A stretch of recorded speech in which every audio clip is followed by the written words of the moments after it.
As runners, we all challenge ourselves in ways we never thought possible, pushing the boundaries of what we're capable of to smash through targets and set ourselves new, bigger and better ones. This awesome hobby that we share gives us one thing in common, and it brings us together as a community. Whether you're working towards completing your first parkrun or you're a veteran of the sport who's run 100 ultra marathons, we all know the feeling of reaching that maxed out effort and our own red line.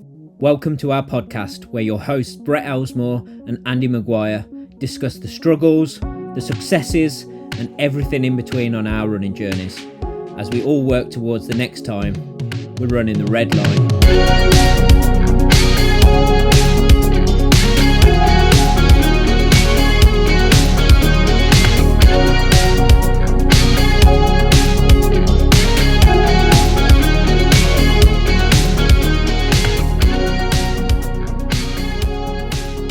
Hello and welcome to episode 74 of Running the Red Line. I am your host Brett, and unfortunately I am not with Andy, my co-host, this week, as he is on a big challenge running the full length of the River Severn over the next few days. He started on Thursday and he was hoping to run it over 4 days, but I think he's going to have to add in an extra day onto Monday, as he has made many a wrong turn and had a few ups and downs during the last couple of days. So yeah, his 4-day event will now turn into a 5-day event.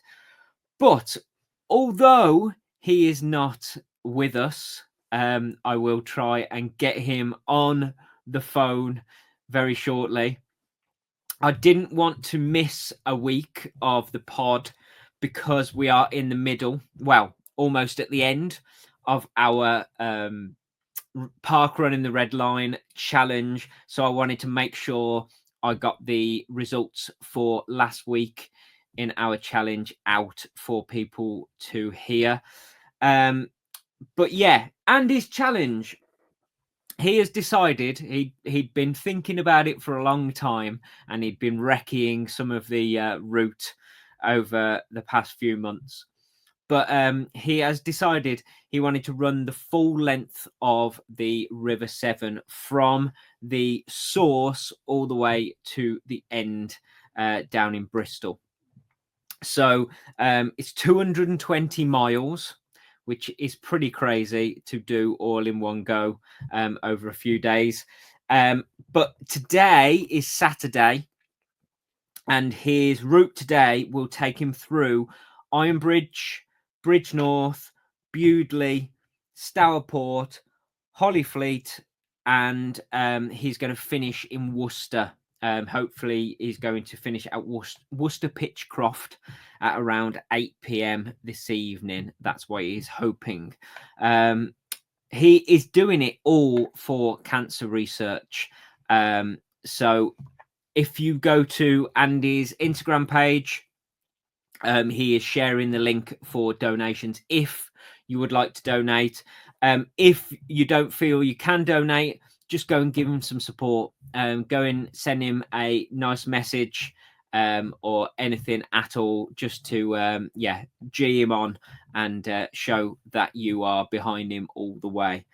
But with that in mind, shall we try and get him on the phone? I think he's expecting my call, but you never know, because he is probably in the middle of his run right now. It is 10 past 12, so 10 past midday. So we shall see where he is. Let's see if he picks up. Right, here we go.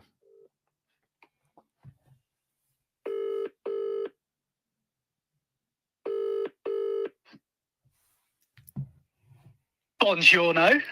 Dude, you answered, which is amazing. First try. How you doing? Not too bad. How are you doing, mate? That's what's more important. Whereabouts are you? I am currently stood riverside in Bridgnorth. Amazing. So I've gotten to my Your second stop of the day. Yeah, that's right. So I'm at checkpoint 2 and got here early, but I'm leaving late. Okay, right. Had a bit more of a rest than you thought. Yeah. Yeah, that's what I keep doing. I keep rewarding myself for being on time. So I'm leaving about 5 or 6 minutes late, but so I wanted to leave at 12 o'clock. But yeah, I'm just about to hit the section now, going towards Bewdley. Nice. And when I get there, I'll be halfway of the entire thing. So I'm probably about 15 to 20k away from being halfway. Amazing. Or no, probably a bit longer than that. I think I've got about a half marathon to go to being halfway. Okay. And then I'm hoping to get to Worcester by the end of the night. And then, yeah, that'll be a big shift at the office if I can get that far. Is your ETA for Worcester still about 8 o'clock? Yeah, I think so. I'm going to try and, unless something really bad happens, like, for once, my body is not the problem. It's the overgrowth on the trail. It's okay. like sometimes the nettles are up to way past your head, which isn't hard for me because I'm only 3'4". but you know, like sometimes when the nettles and the brambles are like really quite high, and you've got like, you know, some sections, like yesterday I had about a 5k section of just like nettles, brambles, and trees that you had to dip below. You know, you almost basically have to squat. And when you're at the end of a really super long run, that is not what you really want to do. No, definitely not. Fingers crossed. The going has been really good so far from Iron Bridge this morning. Good. And yeah, so I've been making good progress so far. Have you had the rain today yet? A little bit of drizzle, which I'm probably the only person in the UK that has been like singing in it, because it is after yesterday, it was horrendously hot. Yeah. I will take anything that is below 20 degrees. Yeah. So it's cool, windy, and drizzly.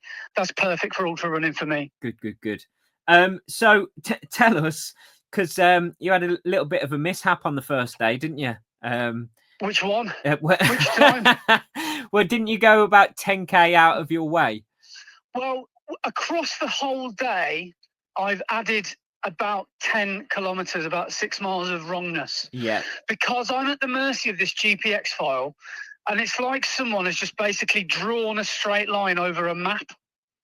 And I don't think it's even a path. Okay. Or maybe it was a path 20 years ago, but it's not anymore. Yeah. And it's just like you make a decision and you think, right, I'll trust this map, and you go on that bearing, and then very quickly you realise that you're walking into a hedge, and you think, well, what am I going to do? So you have to skirt around the edge of a field, then you get to the corner of the field and you realise there's no gate. So then you have to think, okay, do I have to go over this barbed wire fence, or do I have to go back to where I came from? So honestly, it's like you've just got to make all these decisions on the fly, and the amount of times you go wrong, it just all adds up. So, for example, if you go 500 meters out of the way, that's a kilometer added, and it's because I always try to stand by that ethos where go back to where you last remember the route was. Yeah, and because sometimes if you try and cut a corner, it could all end in tears. But yeah, day one was a bit of a shocker for that. Didn't you lap a lake like 3 times? Unbelievable. So basically, right, I came to a lake that was about the size of Ara Valley, and it was like a diamond shape. So I came to the top of it, and I thought, well, I could probably go either side because I'm sure the path meets around the other side. And I got like to the pinch point of where I thought the path was, and it was just a 10-foot high hedge. So I was like, oh, brilliant, I can't go on that one. So I looked at the lake, and then I saw this fishing pontoon. Yeah. And it was like being in the Maldives. You know, it's one of them that's sort of like built into the lake. Yeah. And you're walking on the water basically. So I thought, right, I could see that, and it was on the perimeter of the water. And I was like, well, if I follow that, then I don't have to go round the woods. Followed that like in a horseshoe shape, and then it just ran out of pontoon. And I was like, I just started shouting. I did what I did best, and I just started shouting at this pontoon.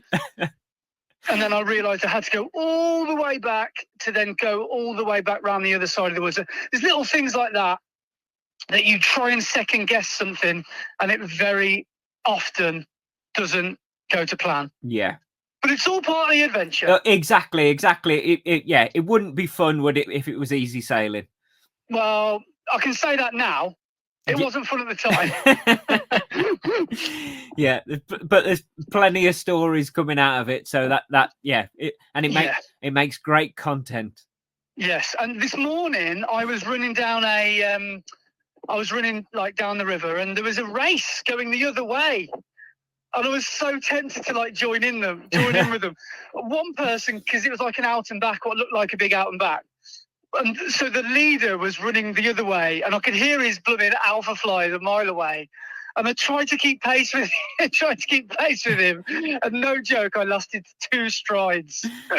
Brilliant. Because I'm running. When I'm running at about 12-minute miles at the moment, about 6.5 minute Ks. Right. That's my sweet spot. And to be honest, that's the most I've got at the moment.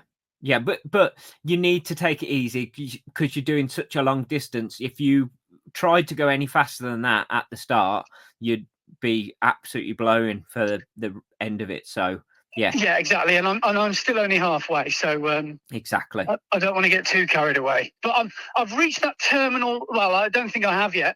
But my quads. Honestly, I've got a feeling like I've got some sort of micro tear in my right quad. Like I've been running with this pain. If it was like a marathon training block, I'd be resting for a week. Yes. Like it's that level of ow. That's not good, dude. Ow. It's not good, I know. But, I want to get this thing done, so I'll just deal with it. Yeah. I'll deal with it Monday, as they say. Okay, right. And you are extending it a day, aren't you, into Monday? Yes. Yeah, so I've decided that this challenge was a little bit bigger than me. And, well, this time maybe next time we can do it 4 days. But honestly, I just want to give a massive shout out to Laura, because this is impossible for one person to do on their own. You have to have support, and having Laura just there is just my lifeline. Yeah, and she's been so patient and so awesome, keeping me. Giving me water, giving me cans of Coke, and she's just been. She knows me very well, and she knows what I want and what I need. Yeah. So she's been amazing. Well, it's been ace. Not only with her being support crew and supporting you all the way along it, but the fact that she's been giving updates on Instagram of how you're getting on and everything. She's been keeping us up to date, so we know exactly where you are and how you're doing. Yeah, that's wicked. I'm glad that she's been doing that, because people seem to have shown an interest. I genuinely didn't think anyone would be that interested in what I'm doing, but there's been a massive. People have been like, "This is amazing. This is really inspiring what you're doing," and I just feel like I'm going on a couple of long runs. But it's really nice. It's more than feedback. A couple of long runs, mate. A couple of really long runs. Yeah. So, just quickly, I did mention that you are doing it in aid of cancer research. So, just remind everybody why and how they can donate if they want to. Well, the story really goes that Laura and I both lost our dads to cancer, and almost before we knew each other, actually.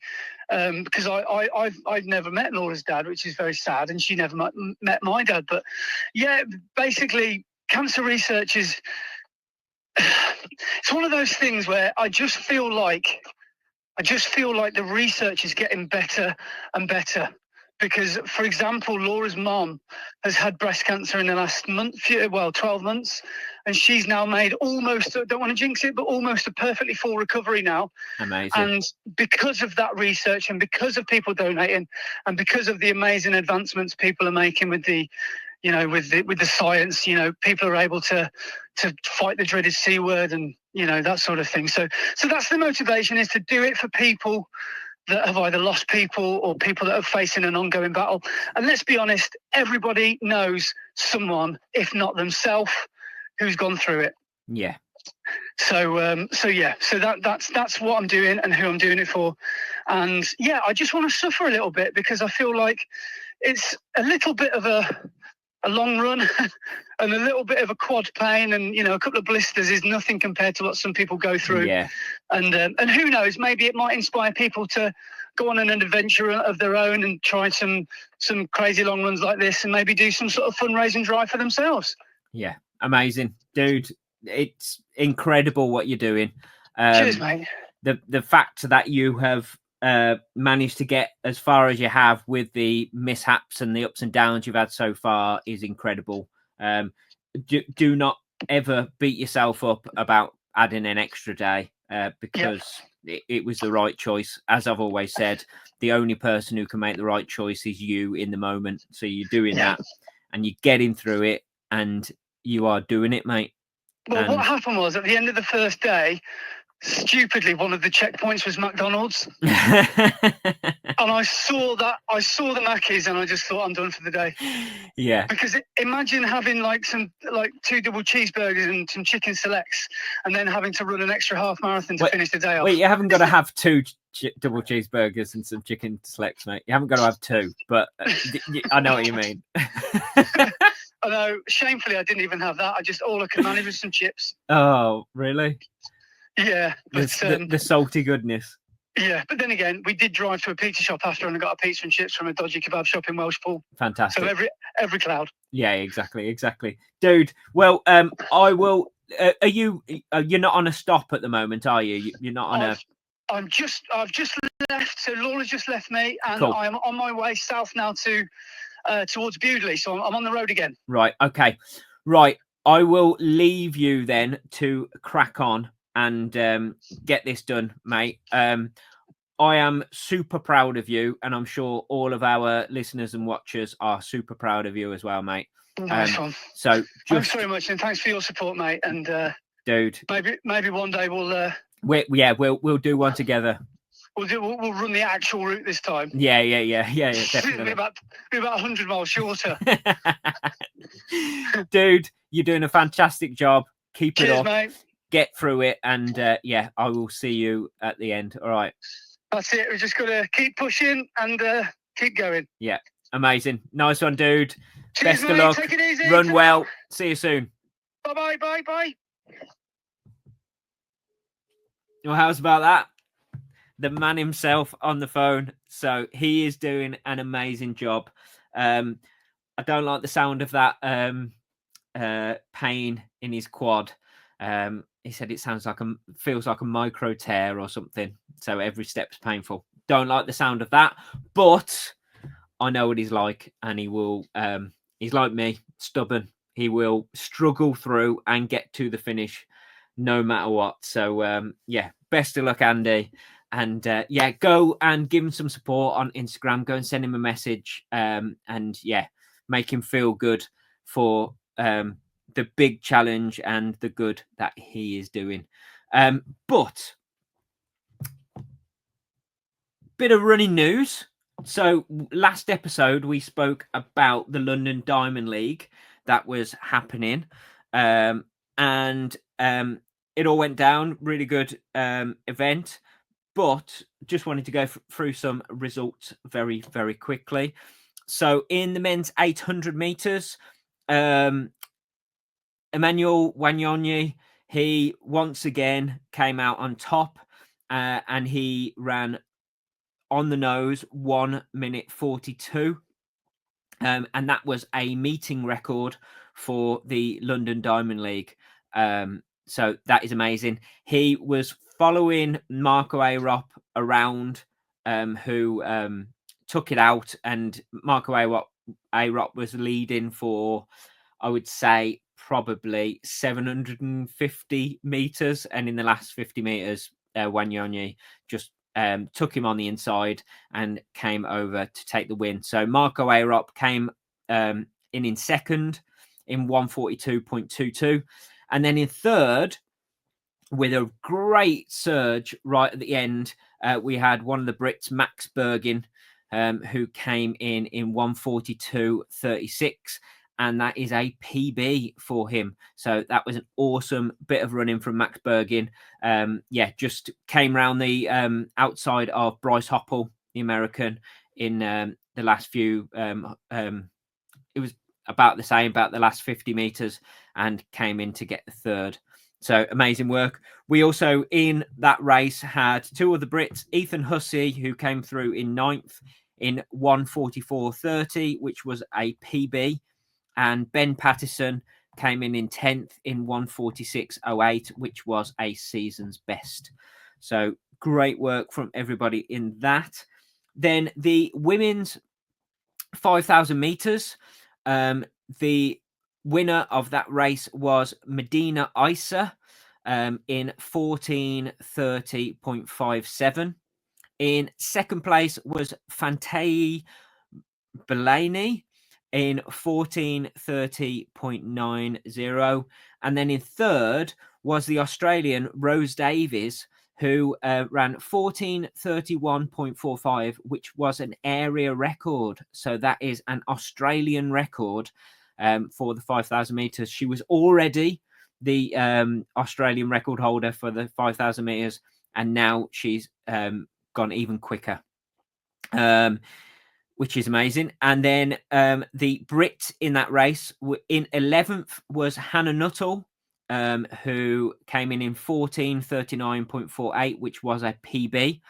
And in 12th was Innes Fitzgerald, who came in 14:39.56. So, like, what's that? Less than 1/10 of a second behind, which was also a PB. But Innes Fitzgerald, with that run, broke Zola Budd's under 20, I think it's under 20 European record. So she is now the under 20 European record holder for the 5,000 meters, which is incredible. So yeah, amazing work there. And in 16th was Megan Keith, who ran a season's best of 14:47.34. She's still on the road back to getting to full fitness, so it was good to see her out there. Then in the 800 meters women race, Gemma Reekie, one of the Brits, she took it out and led for most of the race, but at about 100 meters to go, people started to go around her. She just couldn't quite keep up the pace that she had set for the rest of the race. And Georgia Hunter Bell just showed her class and made her way through the pack and found some clear track and ended up running a 1:56.74, which was a season's best for Georgia Hunter Bell. It's going to make it really difficult for her to decide whether she goes for the 800 meters or the 1500 meters when it comes to British champs, as she is running so well in both of them. So we shall see. In second in that race was Addison Wiley from America in 1:57.43, which is a season's best as well. And then Halima Nakai was third in 1:57.62 with the season's best. Gemma Reekie eventually came in sixth in 1:58.76. And then Laura Muir was came in 10th with a season's best of 2 minutes 0.95 of a second. And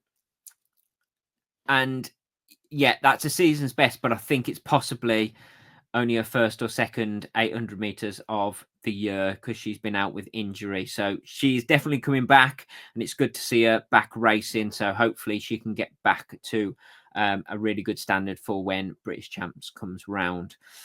Then we had the women's mile, and this was a great race. Two of them pulled away from the field, and yeah, they were completely separate race, basically. And that was Gudaf Sege and Jess Hull from Australia. And as they came around the final bend, Sege started to pull away from Jess Hull, and Jess just couldn't quite keep with her. But Sege came over the line in 4:11.88, which was not only a meeting record for the London Diamond League, it was a world lead and a national record for Ethiopia. And she is also now the second fastest all time over the mile for the women. So the only person who has run faster than her is Faith Kipyegon. So that was an amazing run from Sege to get that result. So second was Jess Hull in 4:13.68, which was an area record. So that was an Australian record for the mile.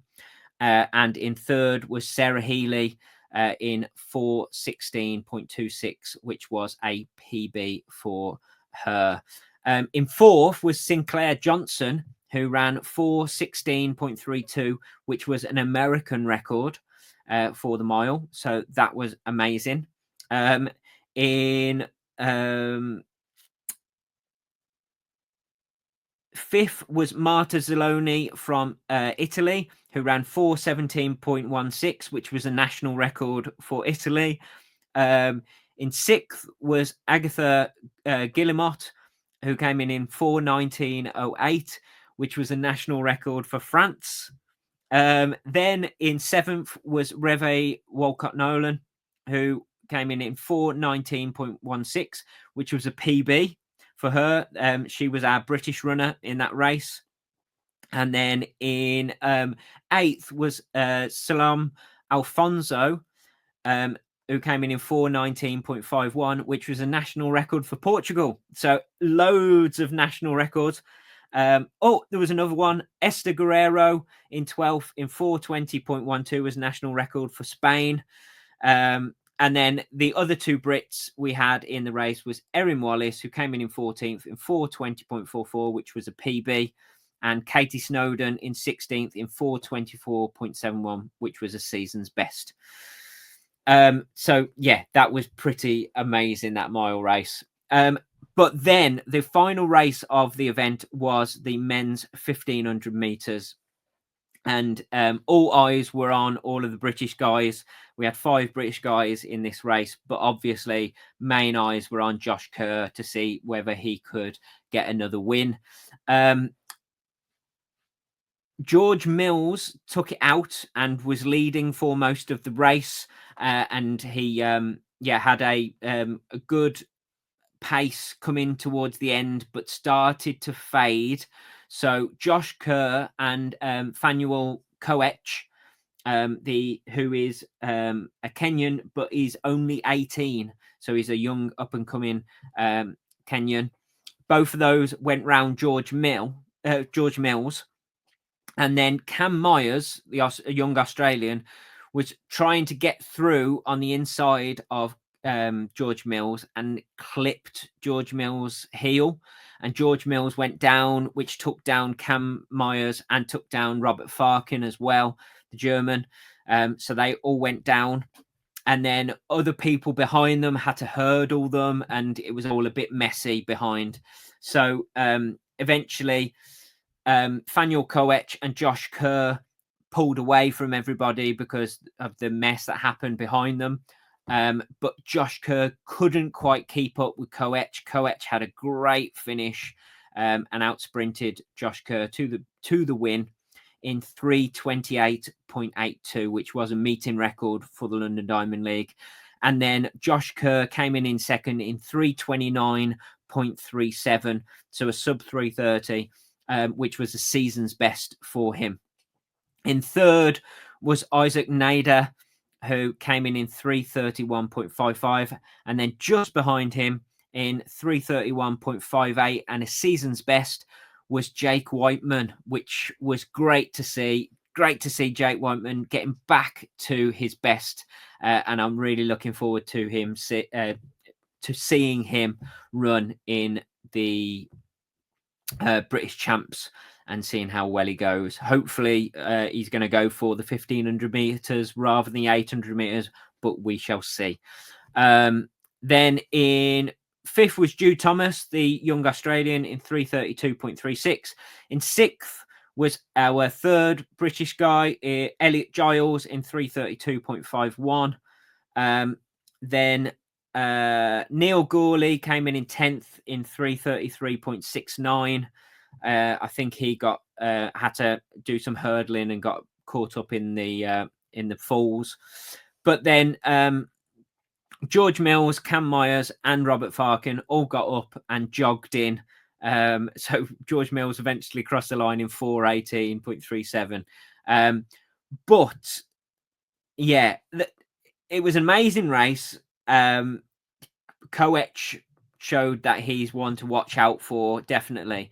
But the big news from that race is George Mills, unfortunately, when he went down, he fractured his wrist and he had to go in for surgery, and he's had pins and a plate put into his wrist to try and fix it. So he's now in a sling and a cast on his arm. So hopefully he's going to be able to run a little bit with that and get his fitness back up, so he can run in British Champs and hopefully the Worlds. But yeah, that's unfortunate that hit once again. That is another race where George Mills has fallen and gone down, but this time it has ended in an injury. Hopefully he has a quick recovery and he is back to his best soon. But yeah, that was London Diamond League. So what else have we got on the list of things I need to talk about? As I say, this is going to be a short and sweet one today. I haven't got Andy to chat with about nonsense. So yeah, I'm just going to get through the stuff that we normally do, and we will have a proper full-length pod next week when Andy is back, and we can hear all about his epic adventure down the River Severn. We also haven't heard about his elevation challenge that he did across the Malverns last week, where he ran the peak of every hill on the Malverns one way, then turned around and did it exactly the same on the way back. So yeah, we'll find out about that as well next week. In other news with me,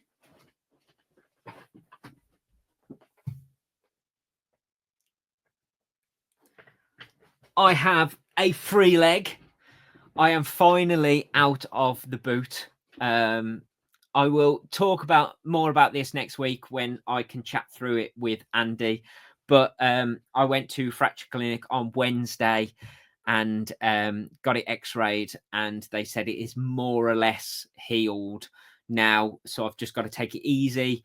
Unfortunately, I can't get back into running just yet because I am going in for my hernia operation next week.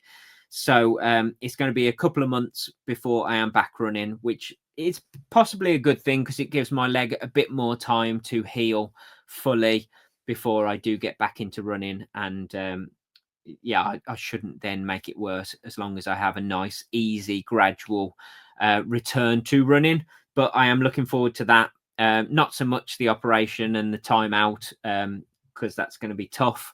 But I have been working hard the last couple of weeks to try and get all my work out the way so I can actually relax after my operation. And I've saved some TV series and some films that I've wanted to watch and I've not had time for. So that week after the operation, I will be binging on some TV shows and some films, and it will be fine. But yeah, I am out the boot and I am super stoked about that. It's been a proper pain in the bum, that boot. Every time I've left the house, I've had to have it on. So every time I've gone to work and done anything, it's been horrendous. So 11 weeks in the boot and I am finally out. So yeah, as I say, I'll talk some more about that with Andy next week. Next up is, I haven't got Andy to say it to, but I'm going to do it anyway. Mate, Parkrunning The Red Line. So that feels very odd doing that on my own without somebody to respond.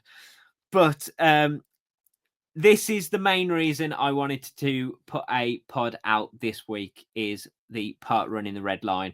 I didn't want people to miss out on a week of some amazing running that went down this week. The top 10 for week 5.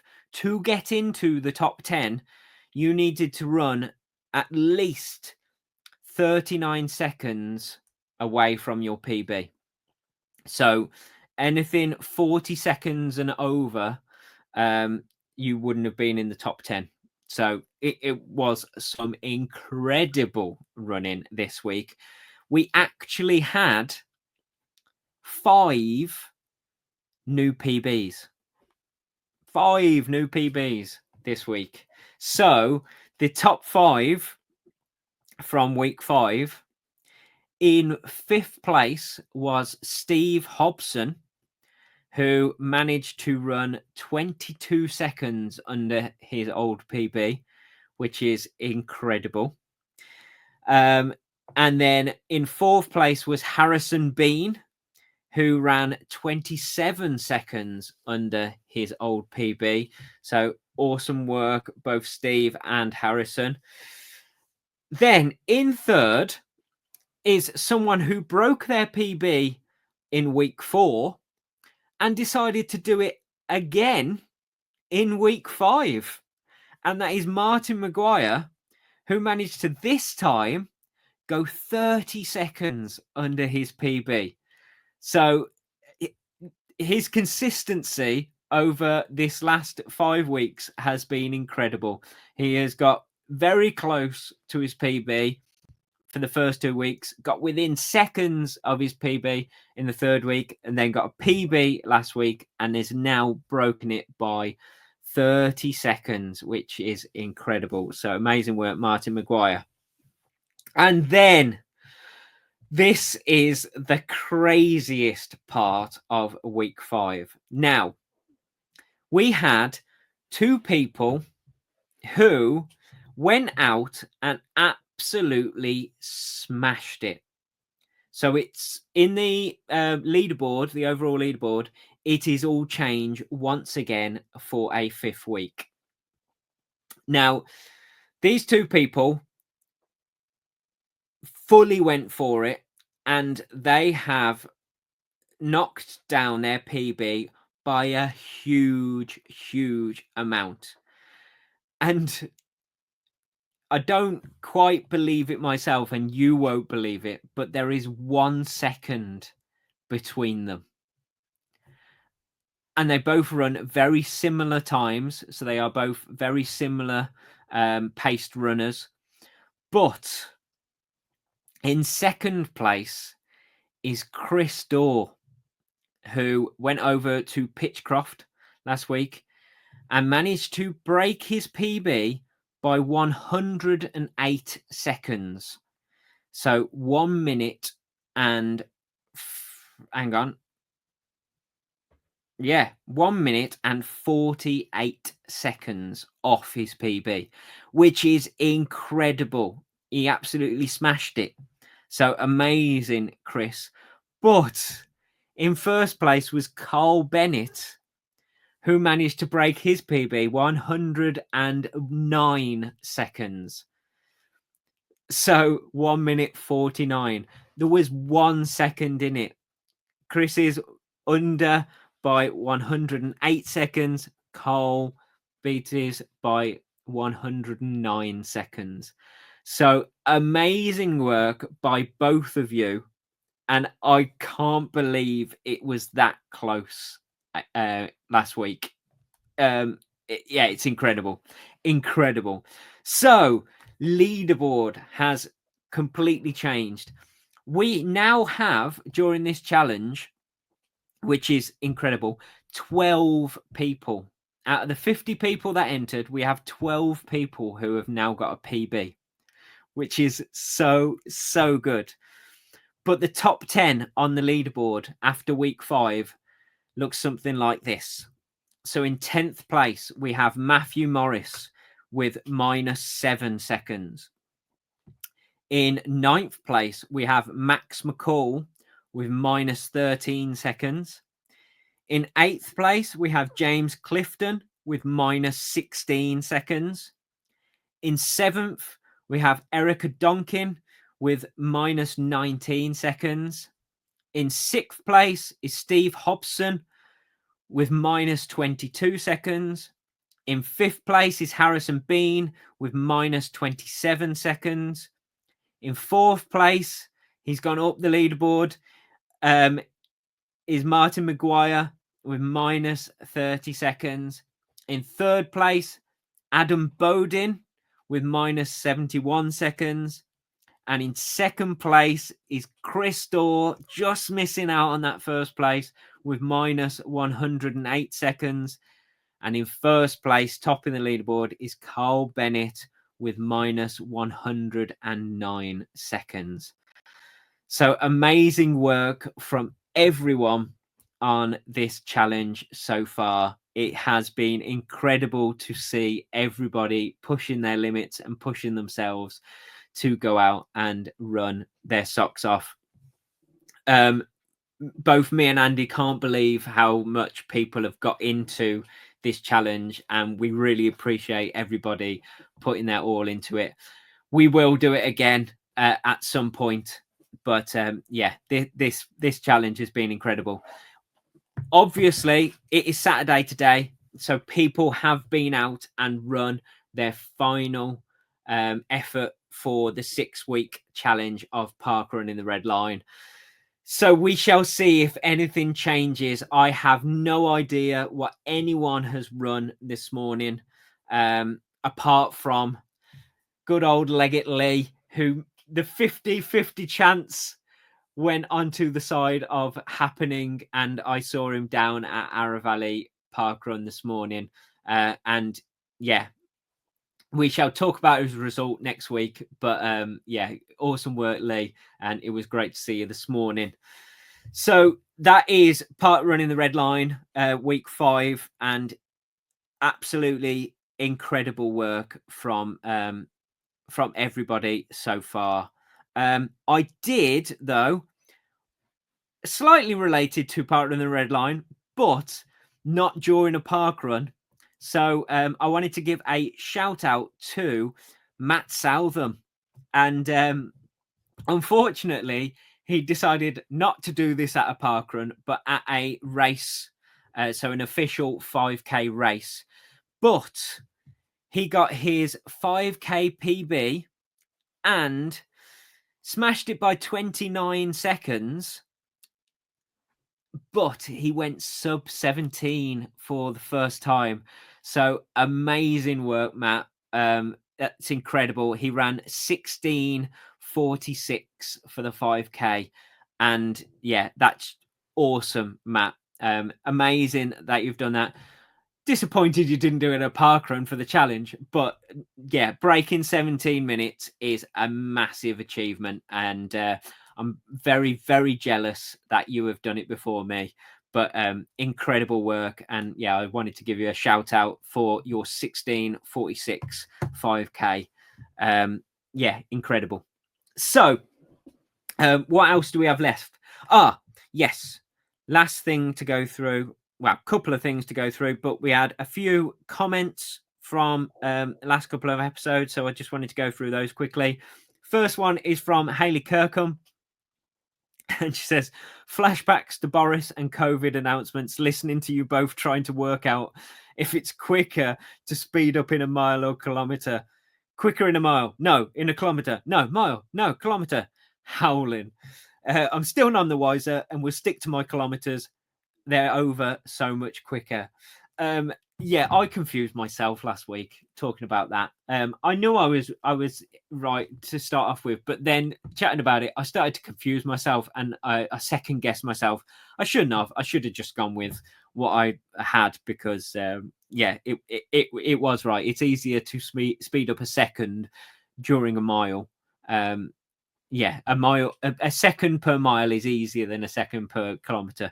But yeah, I can understand why you want to work with kilometres, because they're ever much quicker. But honestly, come over to the light side and use miles. You'll be so much happier. Honestly, it's better over our side. I can promise you. Then next one is from Sarah Clancy. And she says, race transfer.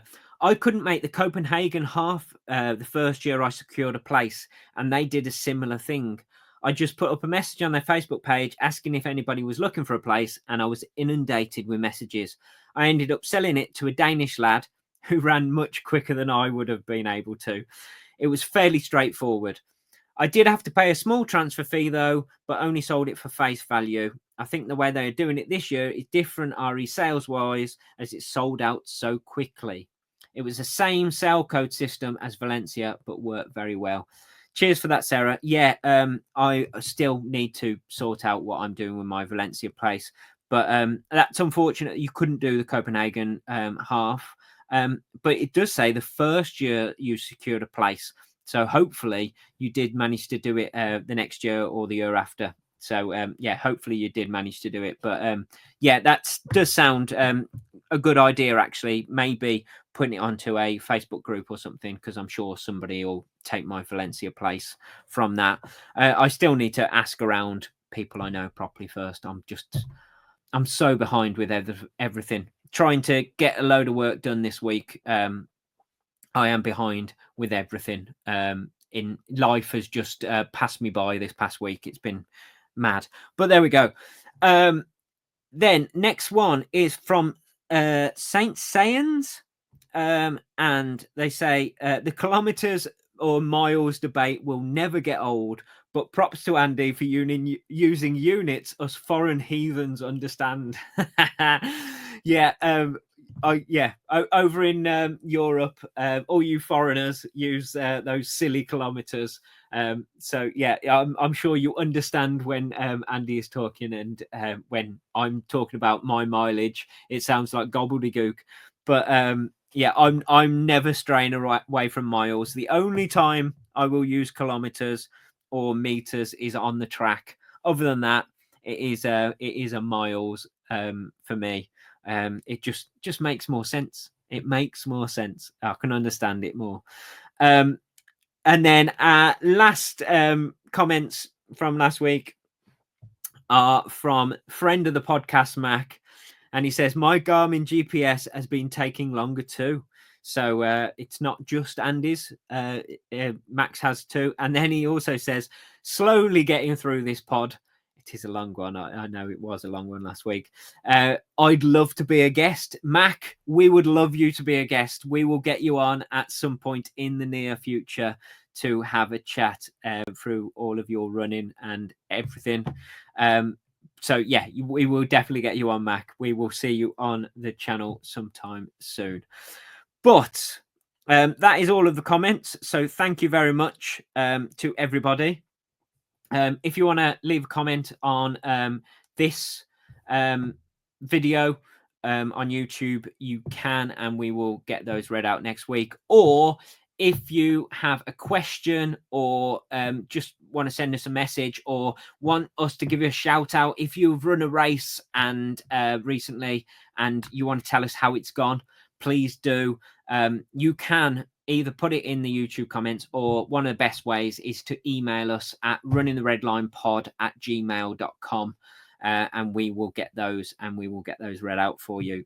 We do really, really appreciate everybody who gets in touch. It's crazy that there are so many of you out there that listen and interact with this podcast. Yeah, it really is good. But the final thing I need to do today before we finish off is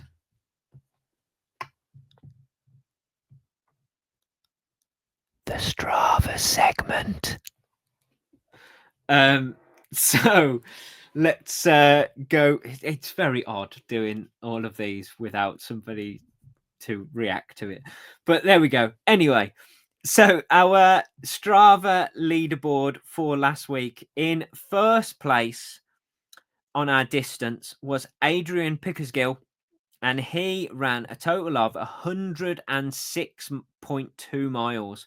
So that is incredible, breaking the 100-mile barrier. Awesome work, Adrian. In second place was Kyle Blacketer with 77.1 miles, and third was Tom O'Connell with 70 miles on the nose. So awesome work, Adrian, Kyle, and Tom. And then in our climbing, our elevation leaderboard, in first place, we have a young man named Andy Maguire with 7,028 foot.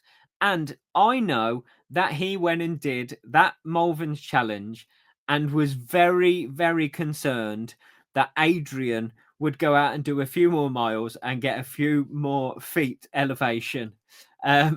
Because in second place was Adrian Pickersgill with 6,722 foot. So Andy, you managed it. You got the top spot for this week on the climbing from your silly elevation challenge across the Malverns.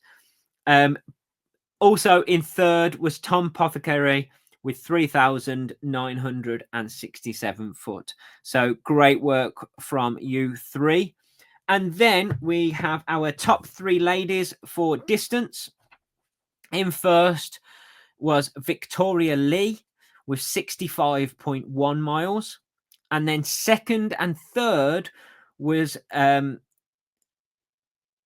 within 0.1 of a mile of each other. In second was Chloe Hamard with 55.8 miles. And third was Rachel Watson with 55.7 miles. Just 0.1 of a mile in it. So amazing work, Victoria, Chloe and Rachel. And then Andy decided that we're now doing a top three ladies for elevation, which I think is a great idea. So we're going to continue doing this each week. So in first was Aveen D with 2,332 foot. Second was Jackie Wilson with 2,251 foot.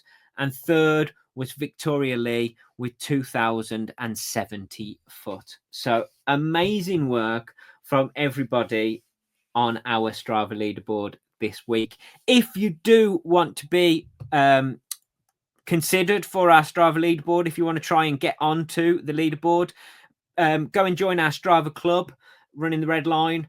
And all of your mileage and your elevation will go towards the leaderboard each week, and you can see where you stack up against everybody else who is on there.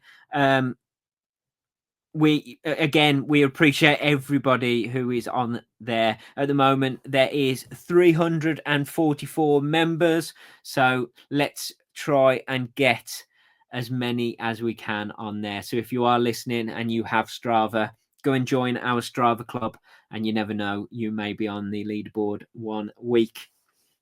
But that is pretty much it for this week. As I said, it was going to be a short one, although it's almost been an hour. How I've managed to make up an hour on my own, I don't know. It's no surprise that when Andy is here, we manage to do over 2 hours each week, because I've been chatting to myself, just talking and reading off bits of paper, and I've almost managed an hour. So, I